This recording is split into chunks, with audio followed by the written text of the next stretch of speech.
All right, here we are. We are the Varsity Voices. I am Joe Frevaletti, and my co-host here, Dan Frevaletti. We are brothers, by the way, for people who might not know that, might not realize that, but we've been here for a long time, 50 some episodes, Dan, and still going strong, right? Still going strong. Still going strong. We've got lots of things to talk about other than now that the football games are over and the state championships are over. Some topics have presented themselves just over the course of the season and the playoffs and the finals.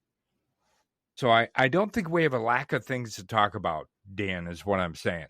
No, the season, like everything else nowadays, is 365. 24/7, 365. Right. It is. It's really something that's it's just kind of tells you what the interest is in high school football, and particularly in this league, and some of the topics that we've talked about and will talk about. Obviously, it spikes around state championship time, right? The external discussion points. So it's a good spot to be in. It's fun to talk about. It generates interest. People have thoughts. So we're here to talk about it and keep people updated on what's going on and some of the things that they talked about that they might not even realize that the IHSA is. I'm going to put quotes here. There's air quotes if you can't see me. I can see you. I see the air quotes. Yeah. The IHSA has ruled on and changed rules. It's going to dramatically change everything. I think so too. Yes. So dramatic. Yeah. Oh, unreal. And I can't wait until you crunch the numbers on that. But you know me, I love to crunch numbers. I know. I love to. Not only do I know you love it, I rely on it. You're the numbers guy. I'm the talk by the force guy. Yes. So you mentioned, you said the word realize, right? And one of the things that I did not realize, well, let me take one step back. I'll say, you always think about football coaches and you think about them sticking around for 20, 30 years, right? Even longer in some cases, right? Having this long storied history, and everybody celebrates these football coaches. And you and I, Dan, have talked about how we feel like the college level eventually pushes down to high school. It takes a while, right? But eventually that pushes down. So one of the things that I thought about today when you sent me a text about a particular coach was that we've got 4 coaching changes in the Chicago Catholic League this year. And it's not coaches necessarily, maybe one who's been around for a long time. Sure. The other have been around just a couple of years, right? 2-3 years. And now a change is taking place in the head coaches. So I find that an interesting development, Dan. I'm not sure if that's something which will continue, but I think there's more and more pressure put on, even at the high school level, these coaches having success. And if they don't, there's pressure to make a change. And we've got 4 changes this year in the Chicago Catholic League. Yeah, and it's high school, so it's not necessarily coaches are being forced out. I don't know. Maybe that's happening. People would never say that. But I think you're right. I think some of these coaches get Catholic League, and there is some pressure applied in some way, shape, or form that makes these coaches say, here's what I do. I'm a teacher. I'm a coach. I can go be a teacher and a coach at another place, or I had a career before this doing sales or consulting or accounting or something. Right. And this is just not what I signed up for, or this is more than I signed up for. This isn't what I hoped for. And they can go back to that. Right. And easier said than done in some cases, but I agree with you. I think there's I think there's some external pressures that get applied that I I won't go so far as to say forces their hand. I don't think any school wants to flat out fire a coach and say he got fired because of wins and losses, but Right. Yeah. I do think that there are ways to apply pressure from alumni and booster groups, players, parents that that says to a coach, I want a different situation, or my life was a lot easier as an accountant. Yeah, Right. A lot easier as an accountant. I like that. That's yeah, a T-shirt, yes, Dan. right. Life My is easier life as was an a lot accountant. easier as an accountant. All the Yeah, coaches should wear that. But when I looked at it a bit deeper, some of the openings or some of the jobs that within the Chicago Catholic League that came open this year, it's challenging, right? I mean, for one, you're in the Chicago Catholic League, and we know what that schedule is like, what the other schools' teams are like. You are in a very, very tough conference. The alumni, the school, the players, the parents, they're all expecting some kind of success, right? And when you don't get that, whether it's 1 year, 2 years, or over 3 years, there's going to be that chatter, that hum in the background, that maybe we need some kind of change, right? yeah, But the jobs, Dan, are challenging, in my opinion. I mean, look at Leo, right? right. We interviewed Coach Stevenson before the season started. Thought he was doing all the right things, right? He was building on their history, building on their tradition. He was out there in the community, talking to kids, talking to parents, making sure they felt comfortable about coming to Leo. They had a tough year this Yeah, year.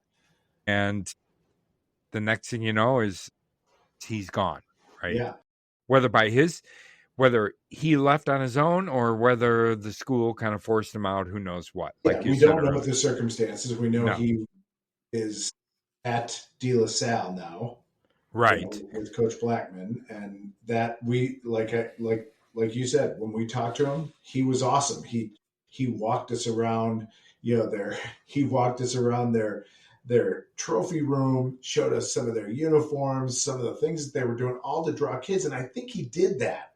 I think he I think he was doing that. So I don't know, the reasons behind why he may have, because it sounds like he chose to do that, and Right. but I'll be interested to see in who goes to Leo next, and what they think their options are, because I also felt like they were playing better, I did and too. yeah, And yeah. I And mean, watching, down to Leo, Joe, we felt like Leo, in whatever class they may have been in for a playoff game, had a chance, could have won a playoff game.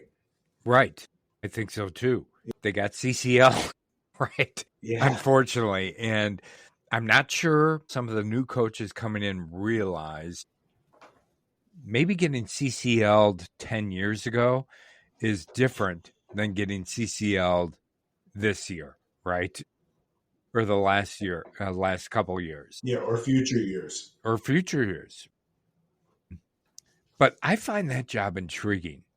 I don't want it, but I find it intriguing, Dan, because they've got, and we got this from Coach Stevenson. I mean, the history of that program, the alumni who are still engaged and support all the things I think you would want as a coach coming into a program and trying to rejuvenate it, rebuild it, whatever you want to call it. I think Leo has in place, right? They're just in a tough spot. Yeah, They're playing in a really tough conference. yeah, they are. They Yeah. are. Yeah, So it's going to take someone with some vision, someone who, and I think Coach Stevenson had it. Another person with great vision, and another person who's willing to work youth leagues and talk to players about maybe coming there, from a little bit further away, or something that allows them to compete and Right. maybe choosing Leo over another Southside program, whether it's De La Salle or one of the Southside powers. Right. Or one of the public schools on the South Side. Yeah, Yeah, yeah. exactly. So Yeah. so it is a tough job, but I'm with you. It's intriguing, and I think there's some sleeping giant qualities to it. I wouldn't call them a sleeping giant, but they Yeah. certainly the right person again in place, would have the ability to jump up and get to 5 wins. Yeah. To me, it feels like a job that is ripe for some 20, 25 to 30-year-old younger coach who's just kind of making his mark, right? He's got some experience behind him and wants to build something. Somebody who's got a little energy. It feels like that kind of job to me Yeah, versus bringing in some guy who's got, 20 years experience. I don't know. yeah. No, Yeah. I get it. I get that. And Yeah. someone who hasn't faced the challenges of getting players in on the south side and Right. the choices that they have in schools to go to, and some of the challenges inherent in their program over the last several years. Right. All right. So there's the Leo job. There's the Notre Dame job. So Coach Mike Hennessy, who's been there for I don't know how many years, Ever? long time, maybe 30 years Yeah, he's been at there a long least. time. Yeah. Yeah. And I can understand him maybe wanting to step down, right? Like, I've had enough, let's move Yeah. on. But Could have been his plan from day yeah, one to stop after this year. yeah. At some point, you want to slow down a bit, right? Yes. And the job is demanding. It's got more demanding over the years. Absolutely. Yeah. So they've got Coach who's been there for a while, Dan DeFranza, who's now their head coach. He was the defensive coordinator. I think he's been there for 30 years coaching. I can't believe that. He's a graduate of Notre Dame as well. So this is a guy immersed in the Notre Dame program. But I feel like with the hire, they feel like they're getting kind of an injection of new energy, so to speak, with DeFranza versus Hennessy. Yeah, and I got to know Coach DeFranza, a little bit from my time at Bennett, and great guy. And it's funny. I started, I don't know, what is it, 15 years ago now, and I felt like Coach DeFranza was this young whippersnapper coach. When I read that he'd been there for 30 years, I almost fell out of my chair. And I'm surprised he has not uh, taken other opportunities. I would imagine if he wanted them, he would have had them because he's a great coach. He is a Yeah. great coach. He is a really good fit. Obviously, being an alum is something where there's a matter of pride there that he will bring to the program. I think what you said, he's going to inject some enthusiasm that may have waned over the past couple of years. They were really good not that long ago, they've always been a really good program. So, Right. 3 years ago, yeah, they were 8-4. Yeah. yeah, yeah. I mean, So they've had they, last couple of years have been kind of tough, but 3 years ago they were 8-4. So, yeah, you know, and they're a team that gets CCL'd as well. yeah, They've got a good student body. They've got good enrollment. So, they've got great participation in the program. So they're always going to be in that upper level of schools in the Catholic League, the higher enrollment, higher participation divisions of the Catholic League. So, right. but they get the right guy. I think he's the right guy. Like I said, I thought knowing him, Coach New from Bennett speaks incredibly highly of him, and thought that he probably could have had another job at another location, but it's obviously very clear he wanted to stay at Notre Dame. Was very happy in his role as defensive coordinator, and it's an easy transition over to Coach DeFranza. He knows the players. He probably has a ton of contacts, that are going to help him out. Can keep a lot of the staff in place that he wants to keep in place. So yeah, congratulations to Coach DeFranza. He's it's well earned. Yeah, and I think looking at their roster, Dan, and we didn't get a chance to talk to Coach Hennessy before the season started, but when you look at the roster and looking at the kind of recent all division or all conference selections, they've got some young talent there. They're big. They're big and strong. Yeah. Yeah. So I think there's just a couple of things that he's got to tweak or get some things out of some of the players that are there. But I think he's in a good situation at Notre Dame. I really do. Yeah. Great alumni Yes. base, great alumni base. Probably to the point of where it's like, whew, this is really an engaged group. So there are positives, and there's a flip side to that is some of that external pressure we talked about in the beginning of the episode. Yeah, and it's one of your favorite places, right? Yes, it is game day. Absolutely one of my favorite places. Yeah. They've got a little grotto there. That's one of the places where you get the smell of the brats and the grill, right. Whatever's going you on. mentioned that all the time. It's first thing. Yeah, the stands are really cool. The students are really engaged. So yeah, it's always been it's a great high school atmosphere. Yeah. Okay. So I think they're going to do well. All right. Good. Yeah, and one of the more high profile openings, I guess, or hirings, has been Coach Archibald at St. Viator. He left St. Viator, and they immediately went and got ex-Bear Robbie Gould, who was head coach at Rolling Meadows last year, got him to the playoffs this past year, but a bit of a more high profile. They actually had a press conference, Dan, today. How high profile is that when you have a press conference in high school? It's a good idea. Announcing your head coach. So what do you think about that hire for Viator? That's great. I'm sure all the Catholic League coaches are grumbling, about, especially in that area, the northwest suburbs, and about the type of talent that will now be attracted to playing for Coach Gould, and just I would imagine the experience he has. Played in the NFL for 18 years. He's the 11th highest scorer of all time. Right. I mean, that's a career. And over 18 years, not only do you, even though he was a special teams guy, which is awesome for special teams, which third of the game, right? Special teams. He's going to, for sure. You have to think he knows that like the back of his hand.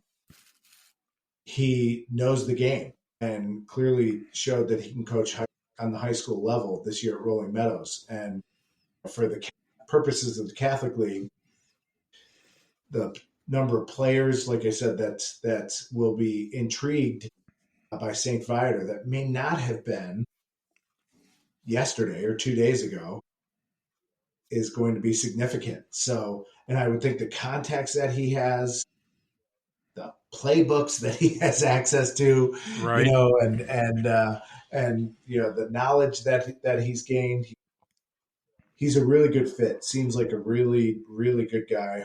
I hope we can get him on a podcast soon, because I'd love to chat with him about it. But Joe, he becomes, now this is just by my count, right? So I might not be right. So people, please respond if I'm wrong, which there's a good chance at. Good chance. But I've got ex NFL players of every level, different levels, whether it was a cup of coffee or established career. So Jordan Lynch at Mount Carmel, Jason McKee at Carmel. Now Robbie Gould. Yep. Harold Blackman at De La Salle. Yep. I don't know if Coach McMillan ever played in the NFL, but he was a professional football player in the indoor league, at the Hall of Famer on the indoor league.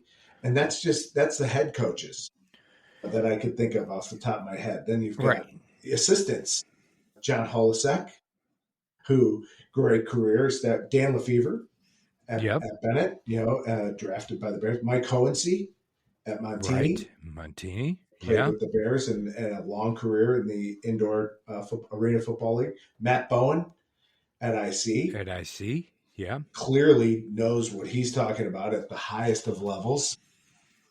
Coach Fitzgerald, I think volunteered. I don't know if he'll stay with that now that Ryan's gone, but so And it, Olin Kreutz, right, at Carmel. Isn't he an assistant yeah, I don't know if to he was. McKee? Yeah, I don't know if he's still there or not, but I don't or know. was, but But still, he was yes, involved. just Yeah. tells you the level of coaching knowledge. We talked about this in the very early episodes. Asked a lot of the coaches what are some of the things that makes the Catholic League unique, and I think every one of them said the coaching. Coaching was a huge Coaching, thing. yeah, Yes. that's such a high level, and the knowledge that these coaches have and the experience, and that doesn't even scratch the surface of the Division 1 guys who played at a high level Power 5 level in college that didn't play in the NFL, and I'm sure there's a million of those, on these teams. Right. It's it definitely is a difference maker. So, Joe, we talked. This also takes me back to what we talked about with success breeding success, right? So, if you're Robbie Gold, now at St. Viator, we just mentioned it.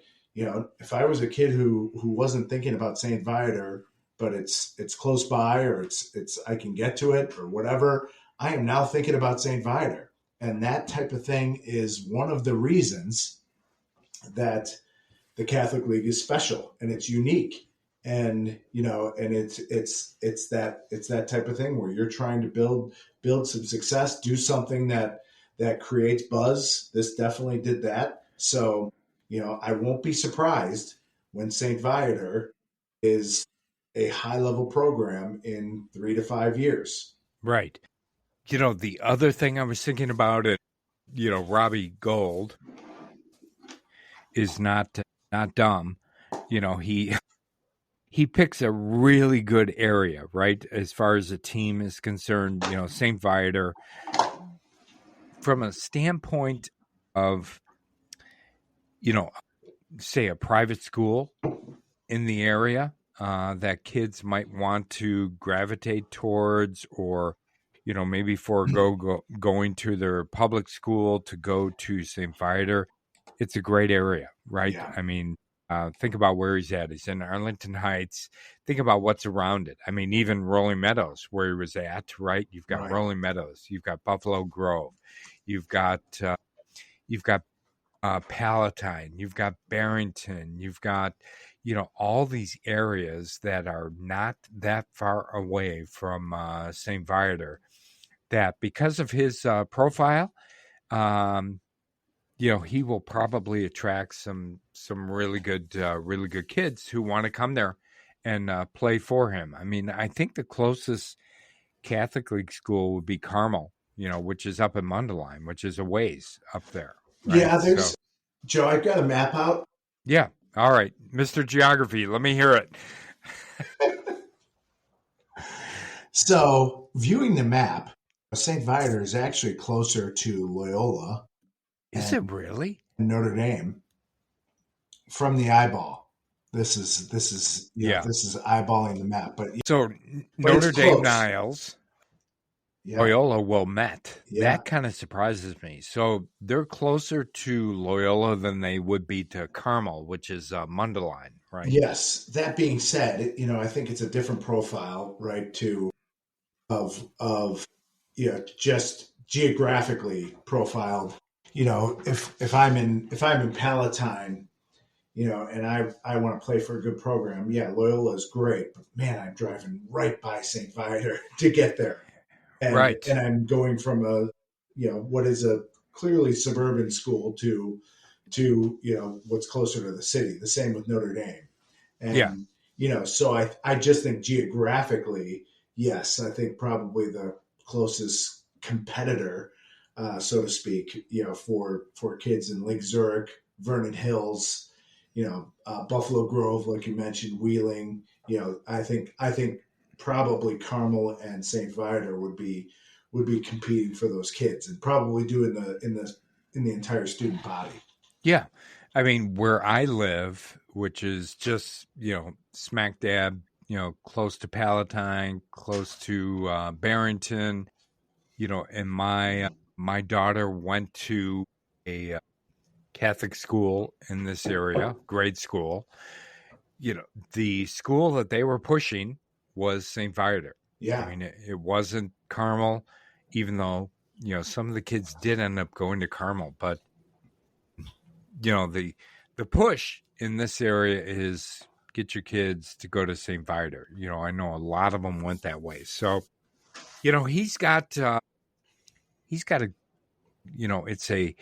it's a job with a lot of potential, right? I Mm-hmm. mean, they've had some really good athletes there, some players there over the last several years. And I think he'll probably attract more and more going forward. Now, I'm not sure what their season's going to look like for next year, Dan. We'll have to look at their roster at some point, Sure. Yeah. and hopefully we can get him on, right, and Yeah. talk to him about it and see what he thinks. But I would think he's got a really good opportunity to build a really strong and good program at Viator. Yeah. I do too. I think I think he'll be successful. I think that's it starts with players, but you've got to have some good coaching behind that. Like I said, he's clearly shown that he can coach, and he's going to be a really good fit at St. Viator. Yeah, it'll be good. All right, and one more, Dan, and this I was unable to find much information on this. So, is this breaking news for you? Are you going to break some news here? I don't know if I'm breaking news. All right. So, I saw it on social media. all right. I looked for it and couldn't find it, but anyways, we've got Edgy had it too. Reggie at it. All Yeah, right. Well, then for sure it's it's good. real, right? It's real. Yeah. So we've got St. Patrick's, and their head coach was Luke Mertens. And what happened there? Yeah, I don't know if it could be one of those things, where I don't know if Coach Mertens was a teacher or not. I'd have to look up and see what his role was with the school. But I think I think they have a really good program. I felt like St. Pat's was one of those schools that we talked about late in the season that was figuring things out. I know they the game against Bennett, they started to use their size, pound the football, rely on their defense, and they gave Bennett in their division a run for their money. Bennett won that division, so they gave them everything they could handle. And what we've noticed from even the all conference and the all division team is that they're loaded, and they get a lot of guys back, and they are big. That was the one thing that jumped off the page or jumped off the film when I watched it is this is a big team. And I think their lower levels were pretty good too. So I think there's a lot to build on at St. Pat's. Again, I don't know the circumstances of why anyone leaves. They can like I said, I don't know if Coach Mertens was a teacher or not, but I think he had a career outside of academia before he joined St. Pat's.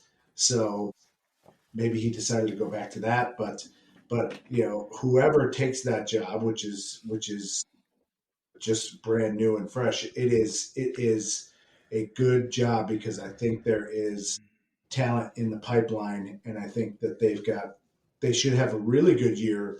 If I'm penciling in my way too early division predictions for next year, St. Pat's was gonna have a bump for me as of Yeah. next year. Well, like I said with Notre Dame, I think St. Pat's, when you look at their roster, and obviously, we watched a lot of their games this year, and you and I both commented on what we thought were some real talent there, but maybe a little bit young, right? Yeah, I mean, look at some of their all division, all conference players this year. There's no seniors on it. right. It's juniors, and I think maybe one sophomore. as well, and big dudes, Yeah, on the line, yeah. right? You I got said guys. that's what jumped off the film is their size and Yes. their ability to run the ball. I think if they can if they can develop some skill positions behind those big boys, they've got something, and that's why I said if I had to pick something right now, I wouldn't. I don't think I'd be picking St. Pat's last in that division. I don't think that's an easy pick. I'd have to go over it, and we'll see.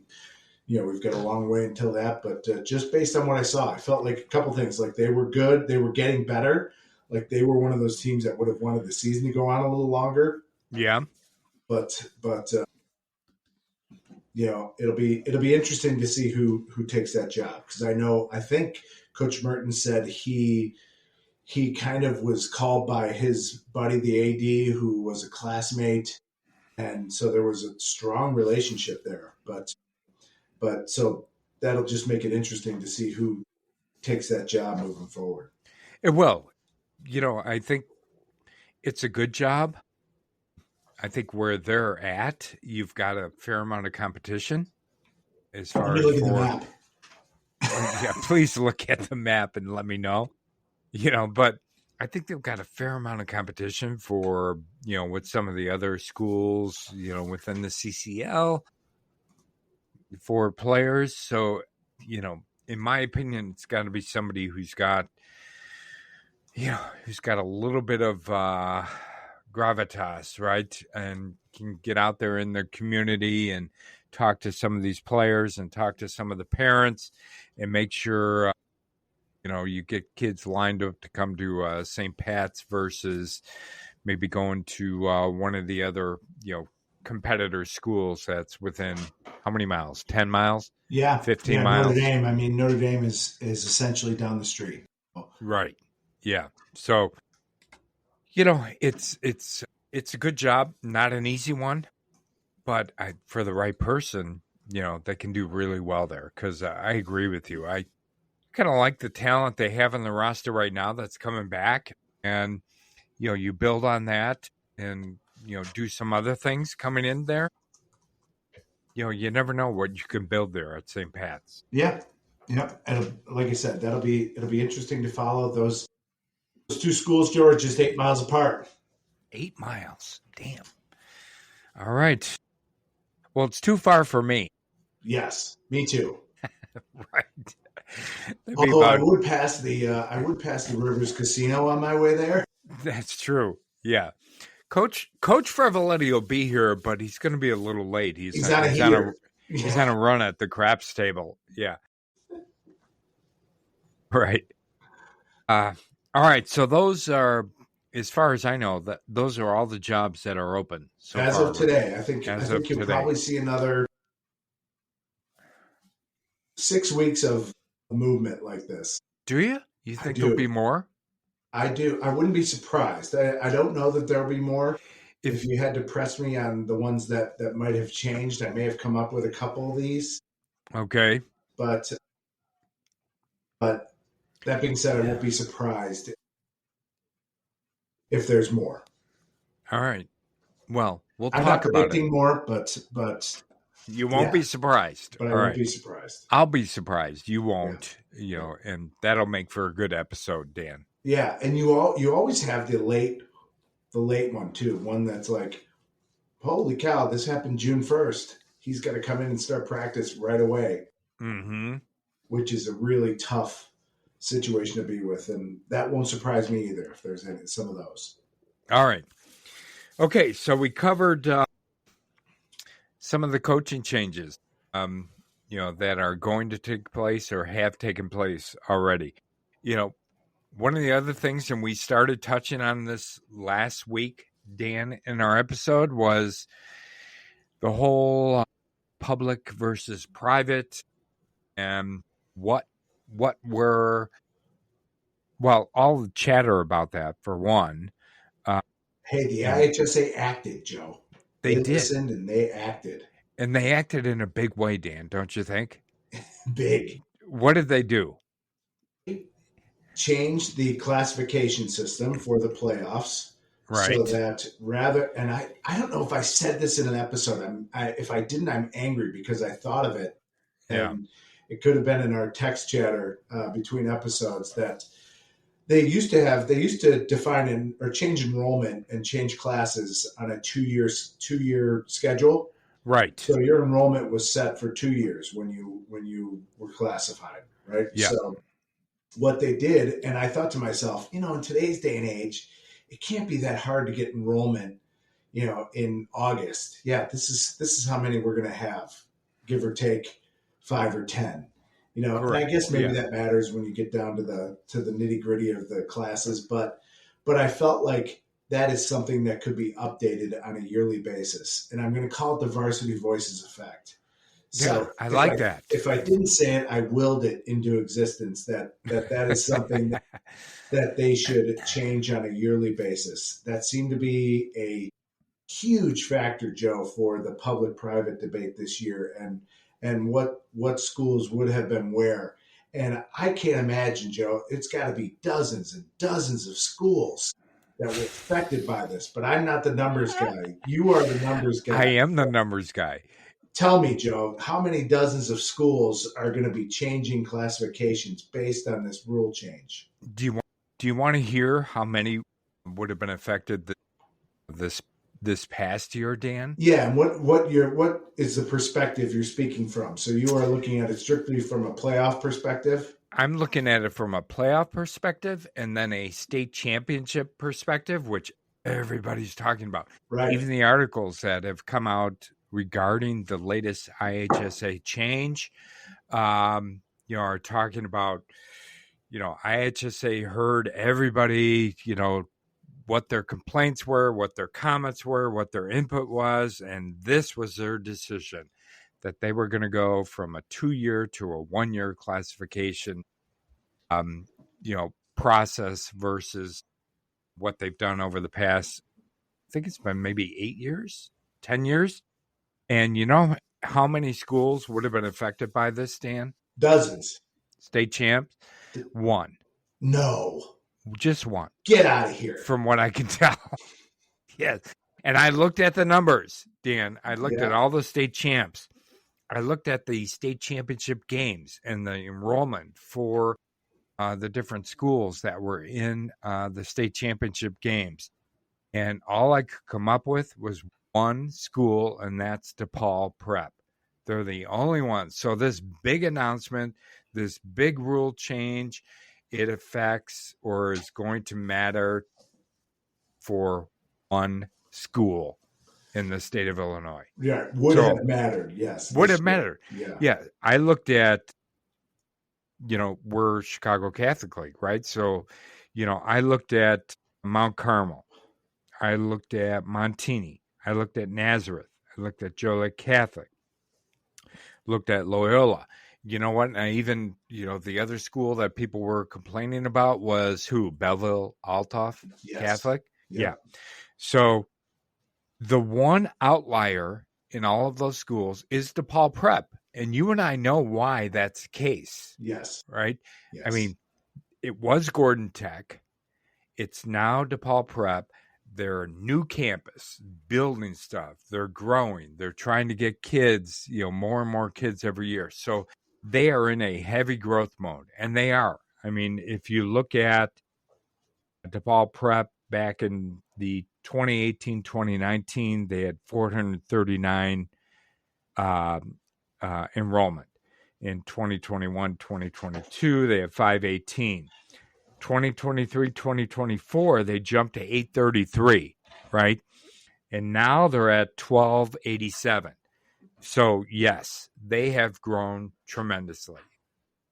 And we're not shy about it. It's not like they were hiding it from anyone. No, and they were operating under the existing rules, which I don't think were all that terrible myself. I mean, I can understand a 2-year cycle, actually, because, when you've got a school and you're looking at their enrollment and they haven't been successful, getting into the playoffs, whatever it might be, 2 years seems like a a logical choice for a school to kind of start to turn things around. Don't you think so? Yeah, and I maybe do. you've had, it's because the majority of the players are juniors and seniors. So you think, all right, Right.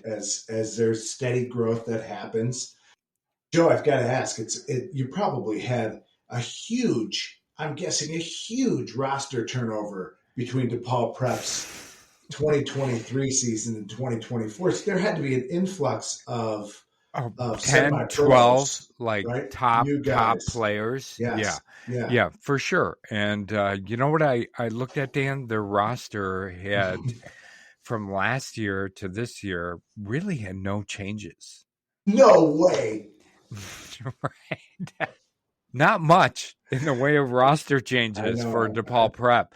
So I think all of this noise and this ruling and then everybody tying DePaul Prep to it, I think is a bunch of BS Yeah. myself. Yeah, and all my comments are clearly tongue in cheek. So, Yes. but yeah, they it I don't know how much it changes anything other than for DePaul Prep. In fact, I think that you're big on the facts. I'm big on unintended consequences. I think you're going to see some of these schools. What did we talk about in the summer? Enrollment is going down for some of these. Numbers Oh, are going down for some of these schools, yeah. and Can and I so can I give you some of those numbers, Dan, for some of the please, state I'm champs counting this on it. year? All Yes. right. Yeah. So let's look at Montini. So in 2018, 2019, 635 enrollment. 2021, 2022, 526. That went down. 2023, 2024, 488 went down again, right? Yep. So the enrollment has not been climbing. DePaul Prep is an outlier for sure. Let's look at Do you have them all? I've got all the state champs or those who played in the state championship games. Okay. Right? So there's two teams. Let's look at the 5A, right? NAS and JCA. So NAS went from 760 down to 754, down to 715. Now they're at 720. Clay Catholic went from 626 down to 616, down to 585. Now they're at 597. Right. So, and that is very similar. Every other school in the Chicago Catholic League, that type of number, that type of decrease over the last 5 years, and then a bit of an increase from last year to this year is very similar with every school. But the increase is, within 5% of their total enrollment. So, what that says to me with this recent rule change is that it's not going to make any difference at all. So all these people who are out there like clapping, Yeah. Be careful slapping what you everybody wish on the for. back, this is great. Yeah, DePaul Prep, they might be an 8A next year, Right. which who knows what that'll mean for them, but it's not going to change much for the other schools. Yeah. I would argue that eliminating the waiver would be a much better move than what the IHSA did.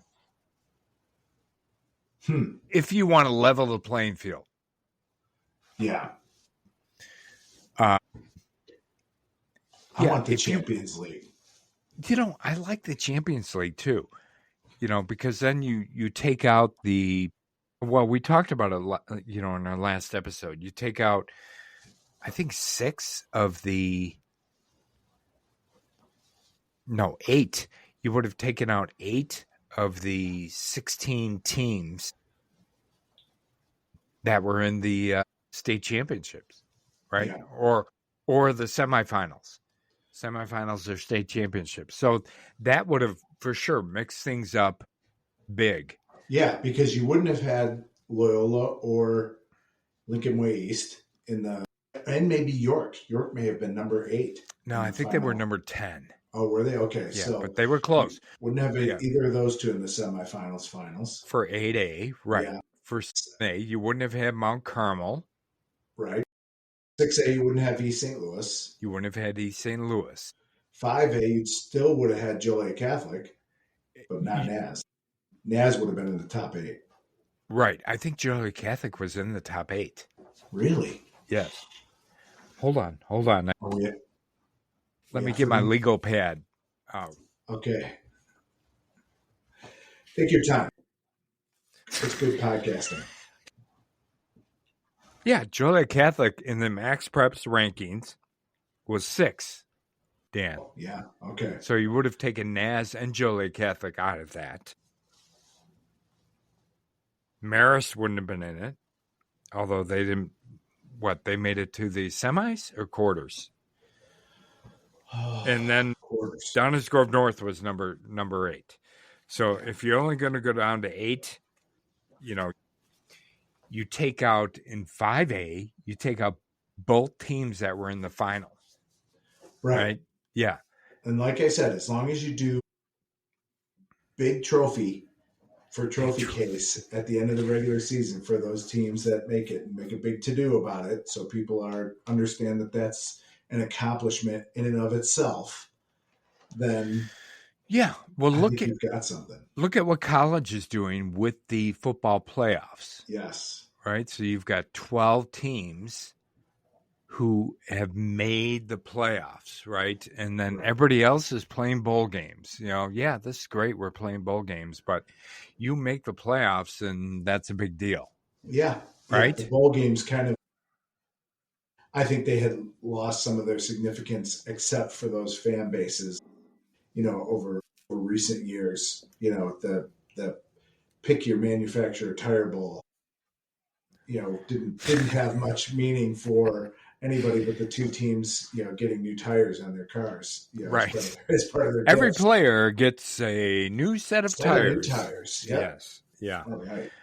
Yeah. So yeah, I think it would generate a lot of interest. I think it would solve a lot of these issues. Although I know that someone's going to say, if it weren't Naz or JCA, it would have been St. Francis and someone else. Right. Chicago Catholic League teams may fill that void. Yes. But I think you need to try something, right? Yeah. And see how it works, see what happens. Yeah. What I don't like, Dan, is that I feel like all these different, proposals, rule changes or whatever are to try and limit the number of, Chicago Catholic League teams that win championships. I feel like they're, why is that the case? Why are we trying to, limit them? But, because I went through the numbers before, it's only, you can go back 3 years and only 2 Chicago Catholic League teams won state championships out of 8. Yeah. Right? Just go back a couple of years. It's not like it's been for the last decade. Right. And it's not like it's Chicago too. So there's a lot of people here. That being said, Joe, it kind of takes us to the last, thing that we wanted to at least touch on is, a lot of the public schools talk about the private schools being non-boundary. What's another conference or mega conference that has non-boundaried schools? Yeah, the Chicago Public League. Yes. I mean, they're all non-boundaried, right? Yep. So you can go wherever you want. And, it works into that concept that you and I have touched on a little bit and talked about a little bit, Dan, is if you build a good program, you build a good school, and that ties to, the administration, that ties to the teachers, that ties to the coaches, that, you build a good program. And what I mean by that is the whole school and everything that's under that, and you're going to do just fine. Yeah, right? And I think some schools have shown that Phillips was dominant for a couple of years. Simeon, dominant. Really good. Yeah. Really good. Really good. And I think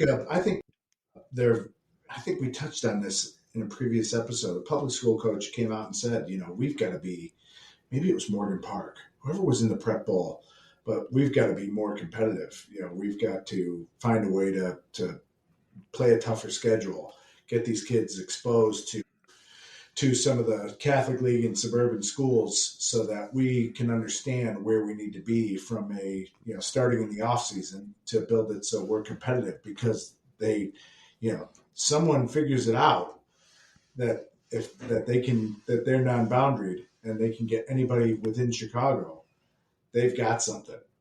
Yeah. I mean, they've got a dominant East St. Louis style team that is the team to talk about for however many years. You can't recruit, Dan. Figure it out. You can't recruit. That's against the rules. Well, couldn't you? But you can say, we've got a really good school here, and we think you should come here because you're going to get outstanding education, and we've got some great extracurricular activities that you can partake in. But I'm not saying that we want you to come here and play football. Right. Yeah, that's against the rules. No, Yeah. You can't say that. Yeah. Yeah. But yeah, you build a good program. You hire good people, from a coaching standpoint, people that kids want to play for, and, you get a little bit of success, and that's going to grow and grow. So I don't know. I personally think, Dan, that you've just got to somehow figure how you can level the playing field. All these other tweaks and that with the rules, I don't think make much of a difference. Like I said, the latest, one addresses one school, and that's DePaul Prep. I'm sorry, DePaul Prep, that you've been called out on this. Yeah.